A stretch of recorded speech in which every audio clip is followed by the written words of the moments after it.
what's left is right. Chasing stars and holding you. I can't see the end, but we'll see it through.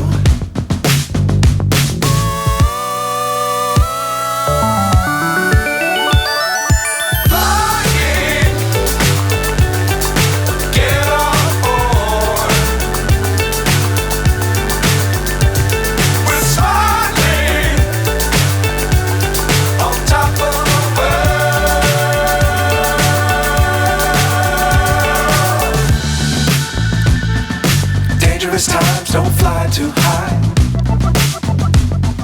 Be sure to keep the ground in sight. Fly forever if you keep it tight. Love the world but keep the sky on your mind.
बहुत खुशी है जिसमें हमारा सोनू मेरा भतीजा वो इस पे काम कर रहा है। मुझे आना था दोस्तों, लेकिन ये परसों ही तय किया कि मैं आऊँगा वहाँ ज़रूर, क्योंकि सब अपने हैं। लेकिन मेरा ये मुँह दिखाने की ज़रूरत नहीं है। ये थकना दुष्ट हो गया। एनीवे ठीक कर लूँगा मैं, पर आज मैं आके वहाँ आपसे बात करना। Once again, love you all. God bless you.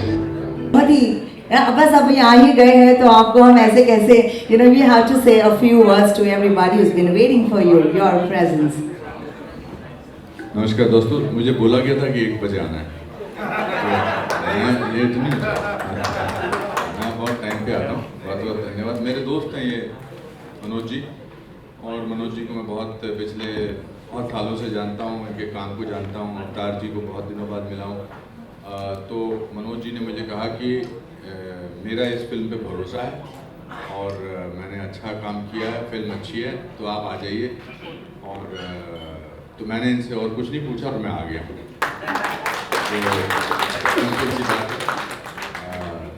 ये फिल्म आई एम श्योर सही वक्त पे बन रही है, सही वक्त पे बननी भी चाहिए।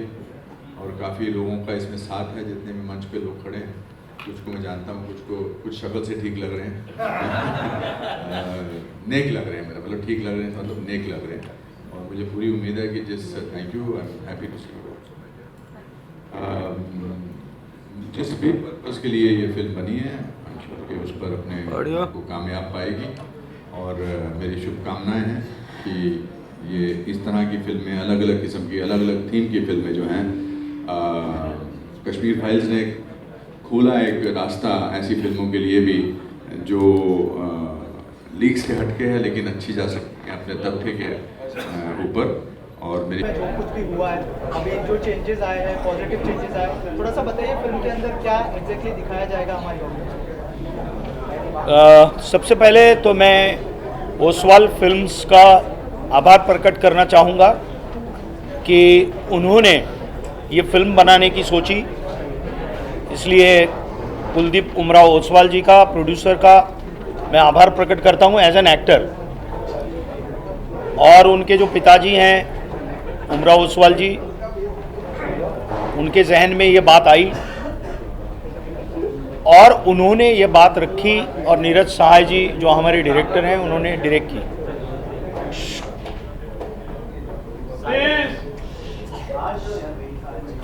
ये फिल्म क्या है ये तो टीजर पे से पता चल ही गया होगा।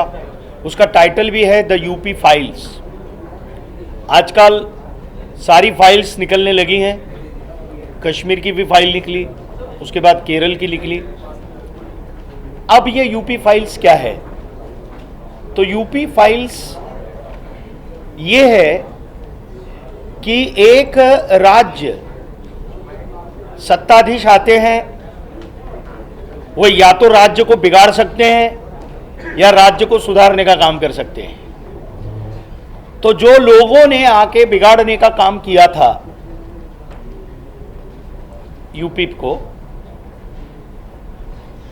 वो काम एक सीएम, नया सीएम आके क्या क्या कर सकता है और कैसे सुचारू रूप से व्यवस्था और व्यवस्था का धर्म प्रस्थापित कर सकता है। व्यवस्था का धर्म यानी क्या?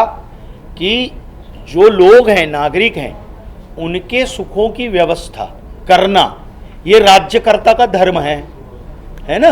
वो धर्म की बात कर रहा हूं।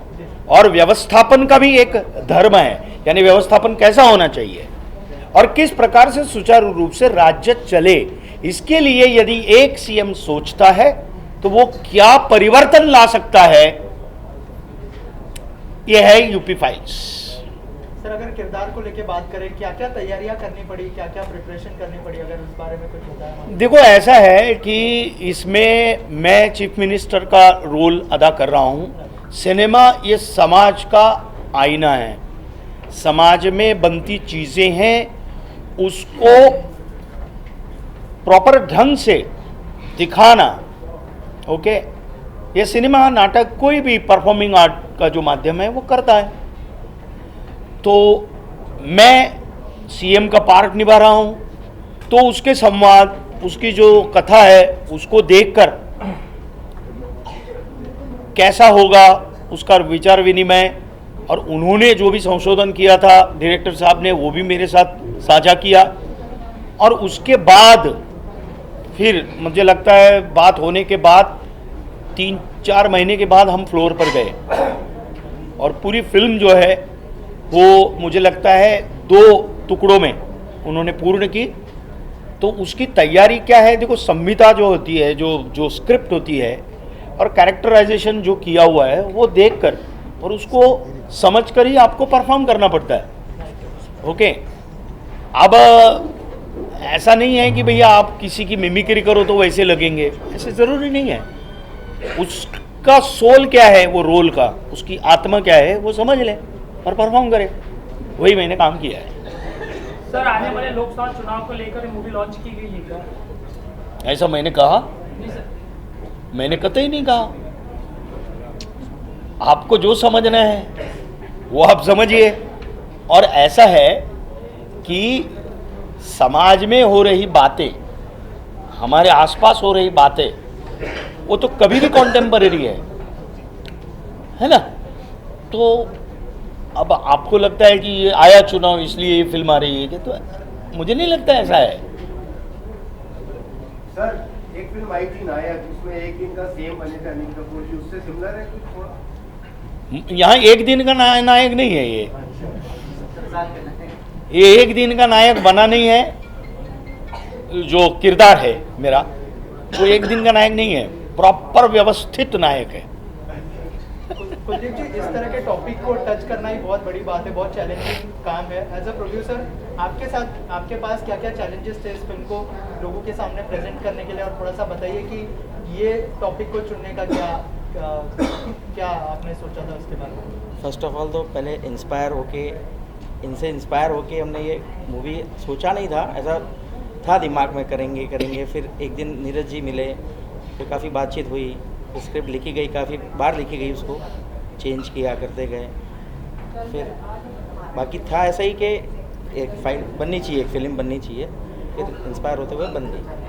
क्या योगी जी से हमने बात हुई थी इस बारे में कि आपके किरदार नहीं, को लेकर? इंस्पिरेशन की बात कर रहे हैं वो, किसी भी चीज़ को लेकर इंस्पायर होना, किसी व्यक्तित्व को लेकर इंस्पायर होना, कुछ घटनाओं को लेकर इंस्पायर होना, क्योंकि कथा तो वही से ही बनती है, किसी भी चीज़ से इंस्पायर होकर ही बात बनती है ना, है ना, वही वो कह रहे हैं। लेकिन सर मैं आपको पूछना चाह रहा हूँ कि क्या आपने योगी जी से बात की है कि आपकी जो किरदार है आपका उसके ऊपर हम फिल्म बनाने जा रहे हैं, और क्या ऐसा कोई प्लान है कि इसकी स्पेशल स्क्रीनिंग रखी जाए योगी जी के लिए? अगर इस बारे में कुछ शेयर करें आप हमारे। अभी ऐसी कोई चर्चा नहीं। नहीं, ऐसा है प्रभु कि एक तो वो फिल्म योगी जी पर ही है, ऐसा भी कोई कमिटमेंट नहीं है। सर क्योंकि यहाँ पे यूपी की सुनिए ना, और अगर स्वयं उत्तर प्रदेश के मुख्यमंत्री अगर देखना चाहेंगे तो ज़रूर उनके लिए हम लोग डेफिनेटली स्क्रीनिंग रखेंगे ही, और हम चाहेंगे कि वो भी देखें, निश्चित रूप से चाहेंगे। जिस तरह से योगी आदित्यनाथ ने अपनी सर आइए आइए आइए। बैठी एक अलग तरीके का फिल्म जो आप बनाए, क्या हुआ है हुबहू ऐसा देखने को मिल रहा है? हाँ सर पूरी स्क्रिप्ट के बारे में बताऊं? हाँ कि बताइए। एक विचार कैसे आया, शॉर्ट में बता। I am in real estate business, मेरे काफ़ी सर्कल है यूपी के, तो हमारे एक दबंग कह सकते हैं कि हमारे एरिया में गिने जाते थे मिस्टर CDC, उन्हें यूपी जाना था, तो वो जीप लेकर के निकले थे। वो बोले यार ऐसे टाइम में हमें पहुंचना पड़ेगा, जो घटना बनी कि यार शाम को अगर वहाँ पहुँचते तो हम प्रवास नहीं कर सकते, ट्रक मतलब सफ़र नहीं कर सकते, लोग लूट लेते हैं। मुझे आश्चर्य हुआ, ये कुछ साल पहले की बात, कि यार इस ज़माने में भी अभी तक ऐसा राज्य है जहाँ पर लूट खसोट होती हो। मैंने कहा यहाँ तो आप राजा कहलाते और वहाँ ऐसी हालत है? बोले हाँ यार, अभी कुछ समय पहले हमारा साल भर पहले ही मिलना हुआ, बोले यार अब बहुत सुकून है, कभी भी जाओ कोई तकलीफ नहीं होती। मैंने कहा ऐसा क्या हो गया भाई कि इतने कम टाइम में ये बदल गया?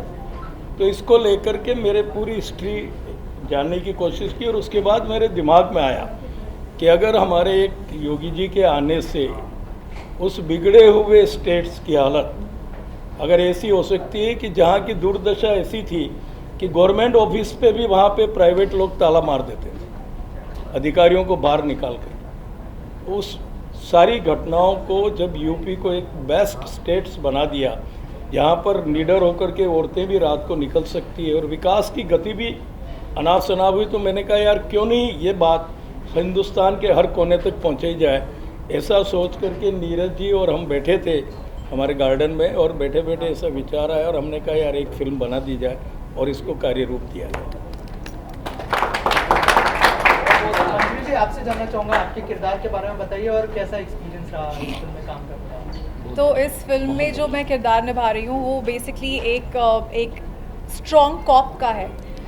किसी भी पूरा डिटेल में हाँ। कॉप नहीं समझेंगे लोग। एक अच्छे CM को अपने स्टेट में लॉ एंड ऑर्डर लाने के लिए एक बहुत ही स्ट्रॉन्ग पुलिस डिपार्टमेंट की ज़रूरत होती है।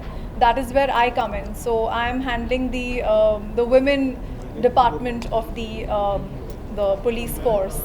आई एम श्योर आपका किरदार देखने के बाद बहुत सारी महिलाएं भी इंस्पायर होने वाली है, तो क्या आपने उसी स्ट्रॉन्ग किरदार के साथ ही इसको प्रेजेंट किया? अगर उस बारे में भी वो तो आप क्या- फिल्म देखेंगे क्या-क्या तो आपको तैयारी पता की? चलेगा मैंने क्या काम किया है। अच्छा, तो मैं आपको इस तरह से पूछता हूँ कि बहुत सारे कॉप हमने देखे हैं बॉलीवुड में, क्या आपने किसी से इंस्पिरेशन ली किरदार के लिए? अगर नहीं, मैंने फिल्म में से किसी से इंस्पिरेशन नहीं ली। I did my research about the real female cops that are there India में, तो उनमें से एक के ऊपर I have done my little research. बता सर क्या कहना चाहेंगे आप? आपका एक्सपीरियंस कैसा रहा पूरी फिल्म का? और जैसे मैंने कहा कि बहुत ही इंटरेस्टिंग टॉपिक है और लोग आई एम श्योर देखना चाहेंगे इसको, और अगर आप शेयर करना चाहें कि आपका एक्सपीरियंस कैसा रहा और अगर आपके किरदार के बारे में कुछ बताएं। मेरा एक्सपीरियंस बहुत अच्छा रहा क्योंकि मैं नीरज को बहुत सालों से जानता हूँ। इसने हमारे साथ बहुत ऐसे असिस्टेंट फिल्में की हैं, और इसमें जो किरदार है वो अपना CM के गुरु का है, और CM के गुरु के प्रति वो कैसा बचपन से ही उसके साथ है और उसकी आज्ञा मानता है, उसका बहुत ही ओबीडियंट शिष्य है, और कैसे उन दोनों में एक बड़ा अच्छा रिलेशन है, और कैसे उसको इंस्पायर करता है वो आदमी कि भाई आपको ये काम करना चाहिए, और वो इस बात को मान लेता है और फिर आगे धीरे धीरे धीरे वो सीएम बन जाता है। और मैं समझता हूँ आज के ज़माने में ऐसी फिल्म बनाना बहुत ज़रूरी है, क्योंकि ये वक्त की रिक्वायरमेंट है कि अलग अलग किस्म के सब्जेक्ट बने, लोगों को आदत हो देखने की नई नई फिल्में, अपने खुद की फिल्में, अलग अलग स्टेट की फिल्में, और क्या हो रहा है, क्या होना चाहिए और क्या हम एक्सपेक्ट करते हैं, उस किस्म की चीज़ों को बनाने की कोशिश की है। तो मैं मेरी तरफ से बहुत बहुत मुबारकबाद उस्मान साहब को और नीरज को। ऐसी फिल्म बनाने के लिए हिम्मत चाहिए। ऐसी फिल्में पैसे कमाने के लिए नहीं बनती, एक फीलिंग से बनती हैं, एक इंस्पिरेशन से बनती हैं, या कोई आप अच्छा काम करना चाहते हैं तो ये एक बहुत मजबूत कदम है प्रोड्यूसर और डायरेक्टर की तरफ से, जो आज के ज़रूरत है उसके लिए। मेरी तरफ से एक बार फिर बहुत बहुत मुबारकबाद आप दोनों। शाबाश सर, आप क्या कहना चाहेंगे इस फिल्म के बारे में? मैं यही कहना चाहूँगा कि मेरे लिए एक ऑनर है इस फिल्म में काम करना। जब ये नीरज मेरे पास आए और उन्होंने मुझे रोल बताया तो मैंने कहा कि यार फुटेज ज़्यादा नहीं है, कुछ मज़ा नहीं आएगा। तो अरे भाई सुन लो। तो नीरज आए मेरे पास, उन्होंने मुझे कहानी बताई। कहानी तो बहुत अच्छी लगी, लेकिन मेरा किरदार, बोले भाई अभी सारी कास्टिंग हो चुकी है, ये मेरा एक किरदार है, I want you to do it. तो मैंने कहा कि यार इसमें कुछ इतना वो नहीं है। तो बोले आप एक बार विस्तार से स्क्रिप्ट के साथ सुनो। उन्होंने मुझे आके बताया और मुझे बहुत अच्छा लगा, बहुत इंस्पायरिंग लगा, क्योंकि नेगेटिव फोर्स जब तक स्ट्रॉन्ग नहीं हो तो पॉजिटिविटी कभी उठ के नहीं आती सिनेमा में, जैसे आप सब जानते हैं। तो मैंने एक डीसीपी का रोल किया है, बहुत स्ट्रॉन्ग कैरेक्टर है, ज़्यादा फुटेज नहीं है, लेकिन सीएम साहब के साथ कन्फ्रंटेशन के सीन और ये उनके कैरेक्टर को और ज़्यादा उरूज देने का काम करता है ये characters, one of those characters. और ख़ास तौर से नीरज साहब ने इतनी शिद्दत और इतनी मोहब्बत से ये फिल्म बनाई है और इतना उसने काम किया है, मतलब एक वन पॉइंट एजेंडा जैसे कहते हैं, उस तरह से उन्होंने फिल्म बनाई है। I am very happy with the result. जो टीज़र देखा कमाल है, और हमारे प्रोड्यूसर साहब, इंटायर स्टार कास्ट, सब सारे दोस्त हैं, और it was a pleasure Manoj sir, और एक चीज़ आपसे जानना चाहूँगा, जैसे अवतार सर ने कहा कि इस तरह के टॉपिक पर पिक्चर बननी चाहिए, और आपने भी कहा कि फिल्में समाज का आईना होती है, तो आपको लगता है कि ये फिल्म देखने के बाद और स्टेट्स को भी एक मैसेज जाएगा कि क्राइम रेट्स कैसे कम किए जाते हैं, और बहुत सारी चीज़ें और भी बताई जाएगी इस फिल्म के थ्रू? निश्चित।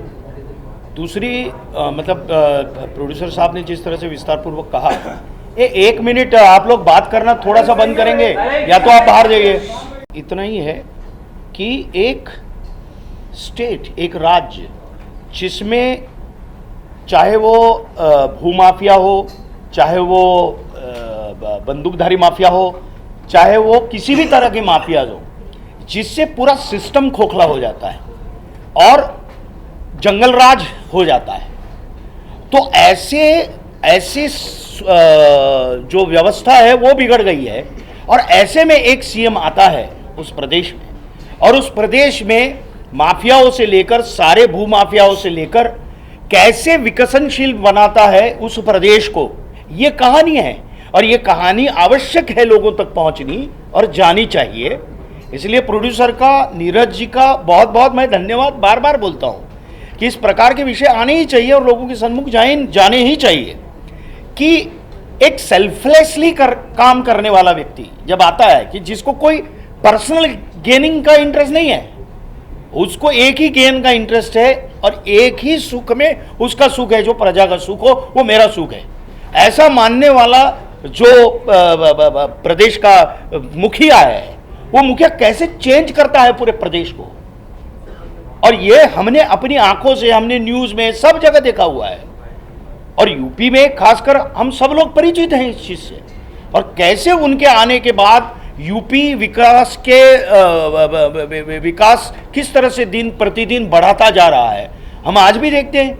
यूपी मतलब आज अयोध्या बना, अयोध्या के कारण पूरे उत्तर प्रदेश की जो इकोनॉमी है वो कितनी जबरदस्त तरीके से ये होगी। मैं तो एक खाली उदाहरण बता रहा हूं, अद्भुत उदाहरण है ये। उस प्रकार से चाहे वो फिल्म सिटी का भी माध्यम हो, अगर उत्तर प्रदेश की बात हो रही है इसलिए मैं बोल रहा हूं, तो जैसे कहा कि रात को निकलना मुश्किल होता था, एक थोड़ा जो माफियाओं से डर का जो माहौल था, ओके, वो डर खत्म कर दिया और विकास का रास्ता इतना जबरदस्त खोल दिया कि वो मतलब 6 रोड का रास्ता हो गया। तो ये बातें सब पहुंचनी चाहिए लोगों के समक्ष, है ना। तो आपके सवाल का यही जवाब है। Thank you sir. आप क्या कहना चाहिए लास्टली, अगर कुछ कहना चाहे हमारी ऑडियंस से फिल्म के लिए, क्या आपसे अशोक जी बोलिए। मुझे तो ऐसा लगता है कि जो भी बातें होनी थी वो सारी बातें हो गई अभी, और केवल फिल्म के बारे में मैं जिक्र करूंगा कि इंस्पिरेशन होता है। जैसे ओसवाल सर ने बताया कि 1 साल में परिवर्तन उन्होंने देखा, ये इन लोगों का बहुत बड़ा बड़प्पन है। बड़प्पन इसलिए है कि कमर्शियल थॉट प्रोसेस इनके दिमाग में नहीं है। मनोज जी ने ये कहा कि ये सोसाइटी का मिरर है, आईना होता है। हम लोग जो है इस माध्यम के जरिए हम रिएक्ट होते हैं, हम व्यक्त होते हैं। और एक बिजनेस अच्छा खासा चल रहा है, एक इंसान को ऐसा लगा कि मुझे अपने सोसाइटी और समाज के प्रति रिएक्ट होना है, उन्होंने सिनेमा ये माध्यम चुन लिया। नीरज जी के साथ बैठकर स्क्रिप्ट के बारे में वर्कआउट किया। अब ये कहानी के अंदर बिगड़ी हुई जो व्यवस्था है, तो अब ये कहानी के अंदर जितने किरदार होते हैं उन सारी वृत्ति और प्रवृत्ति का प्रदर्शन ये सिनेमा है। तो उसमें से एक प्रवृत्ति का किरदार मैं निभा रहा हूँ, जो एक क्या कहते हैं उसे, बिगड़ी हुई इस व्यवस्था का नायक कहेंगे हम लोग। तो ये सोसाइटी से ही हम लोग उठाते हैं, सोसाइटी को ही हम लोग फिर वापस देने की कोशिश करते हैं। उसको कनेक्ट करने की कोई ज़रूरत नहीं होती। कई बार वो लगता है, अगर लगे तो लगना भी चाहिए। तो मुझे ऐसा लगता है कि ये एक्सपेरिमेंट होता